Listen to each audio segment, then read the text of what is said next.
Chicken soup কে না পছন্দ করে, আর সেটা যদি হয় ঘরোয়া উপকরণে, তাহলে তো কোনো কথাই নেই। আসসালামু আলাইকুম এভরিওয়ান, সবাই কেমন আছেন? আশা করছি সবাই অনেক বেশি ভালো আছেন। তো আজকের আয়োজনে থাকছে হেলদি চিকেন স্যুপ। আর বাইরের রেস্টুরেন্টগুলিতে কিন্তু এটা অনেক চড়া দামে বিক্রি হয়, যেটা কিনা আমরা ঘরোয়া উপকরণে আমাদের হাতে কাছে রান্নাঘরে যেসব উপকরণ থাকে সেটা দিয়ে কিন্তু আমরা এই হেলদি চিকেন স্যুপের রেসিপিটি বানিয়ে নিতে পারি মাত্র 10 থেকে 15 মিনিটের মধ্যে। আর তার সাথে থাকছে স্পেশাল পরোটা। আর এই পরোটা কিন্তু আমি কোনো তেল ইউজ করব না, তেল ছাড়াই এটা ভেজে দেখাবো। আর কতটা ফুলেছে আর কতটা পারফেক্ট হয়েছে তা দেখে বুঝতে পারছেন। তো এরকম সহজ সহজ ও মজাদার রেসিপিগুলো পেতে চ্যানেলটি সাবস্ক্রাইব করে সাথে থাকুন, আর ভিডিওতে একটি লাইক দিতে ভুলবেন না। আর আপনাদের টাইম লাইনে শেয়ার করে রেখে দিতে পারেন, যখন ফ্রি থাকবেন ঝটপট কিন্তু বানিয়ে নিতে পারবেন। প্রথমে চুলায় একটা প্যানে 1 টেবিল চামচের মতো সয়াবিন তেল দিয়ে দিলাম, আর দিয়ে দিলাম 10 থেকে 15টির মতো আস্ত গোলমরিচ, আর 2টি তেজপাতা ছিঁড়ে অ্যাড করে দিলাম। একটু ফোড়ন তুলে নিয়ে অ্যাড করে দিলাম 200 গ্রামের মতো চিকেন।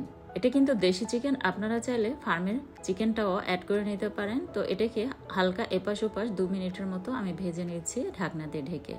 তো 2 মিনিট পর ঢাকনাটা তুলে এর সাথে কিন্তু আমি পানি অ্যাড করে দিলাম।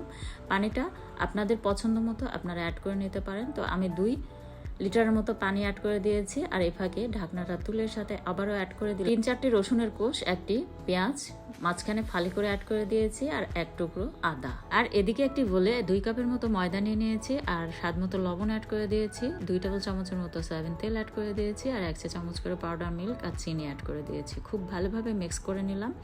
নিয়ে একদম ফুটন্ত গরম পানি দিয়ে একটা ডো বানিয়ে নেব। আর অল্প অল্প করে পানিটা অ্যাড করে কিন্তু ডোটা বানিয়ে নিতে হবে, তাছাড়া কিন্তু পানিটা বেশি হয়ে যেতে পারে।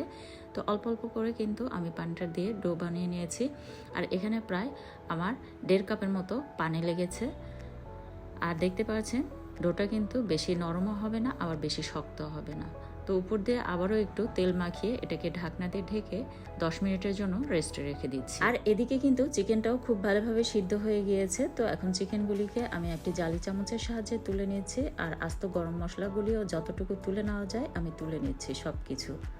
তো এখন চুলার পাওয়ারটা মিডিয়ামে রেখে আমি বাকি উপকরণগুলি এক এক করে অ্যাড করে দিচ্ছি। এখানে পেঁয়াজ পাতা কুচি কিছু আছে, আর কিছু থাই পাতা আমি এর সাথে অ্যাড করে দিলাম। আপনারা চাইলে কিন্তু এখানে লেবুর রসও অ্যাড করে নিতে পারেন থাই পাতার পরিবর্তে। 1 টেবিল চামচ সয়া সস, স্বাদ মতো লবণ, একটি গাজর এভাবে কেটে অ্যাড করে দিয়েছি। সবজি চাইলে আরও কিছু অ্যাড করে নিতে পারেন আপনাদের পছন্দ মতো, ক্যাপসিকাম, বাঁধাকপি, ফুলকপি এই টাইপের সবজি কিন্তু এর সাথে অ্যাড করে নিতে পারেন। আর যে চিকেনটা সিদ্ধ করে রেখেছিলাম সেখান থেকে হাড়টা ছাড়িয়ে নিয়ে কিন্তু আমি এর সাথে মাংসটা অ্যাড করে নিয়েছি। আর 2টি ডিম ফেটে এর সাথে অ্যাড করে নেওয়ার পর ডিমটা কিন্তু দিয়ে দেওয়ার সাথে সাথে নাড়াচাড়া করা যাবে না, 30 থেকে 40 সেকেন্ডের পর তারপর এভাবে নেড়ে দিতে হবে। আর এখানে আমি 1 টেবিল চামচের মতো কর্নফ্লাওয়ার নিয়েছি, আর একটু পানি দিয়ে এটাকে খুব ভালোভাবে গুলিয়ে নিলাম। তারপর এর সাথে অ্যাড করে দিলাম, তাতে কনসিস্টেন্সিটা একটু ঘন হয়ে আসবে। আর শেষের দিকে অ্যাড করে দিলাম 2 টেবিল চামচের মতো ধনিয়া পাতা কুচি। ব্যাস, আমার চিকেন স্যুপ কিন্তু রেডি। আর আপনারা চাইলে লাস্টের দিকে একটু লেবুর রস অ্যাড করে দিতে পারেন। তো আমার হাতে কাছে লেবু ছিল না, এই জন্য কিন্তু আমি থাই পাতাটা এর সাথে অ্যাড করে নিয়েছি।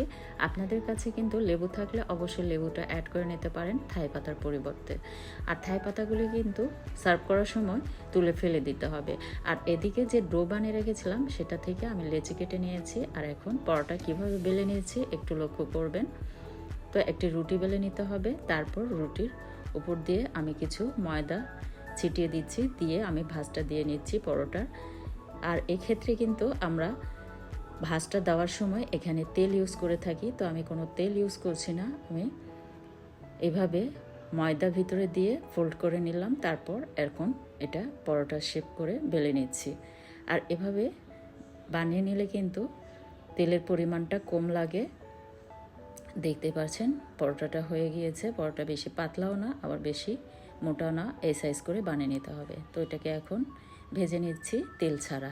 আমি কিন্তু তেল ছাড়া ভেজে নিয়েছি। দেখতে পাচ্ছেন কতটা ফুলেছে আর কতটা পারফেক্ট হয়েছে। আপনারা চাইলে তেল ঘি কিংবা বাটার দিয়েও ভেজে নিতে পারেন। আর এদিকে চিকেন স্যুপ কতটা পারফেক্ট হয়েছে আর কতটা লোভনীয় লাগছে তা দেখে বুঝতে পারছেন। তো স্বাস্থ্যসম্মতভাবে আমরা কিন্তু ঘরে এই হেলদি চিকেন স্যুপটা বানিয়ে নিতে পারি। খামাখা বাইরের রেস্টুরেন্টগুলিতে বেশি দাম দিয়ে কেন কিনতে যাব।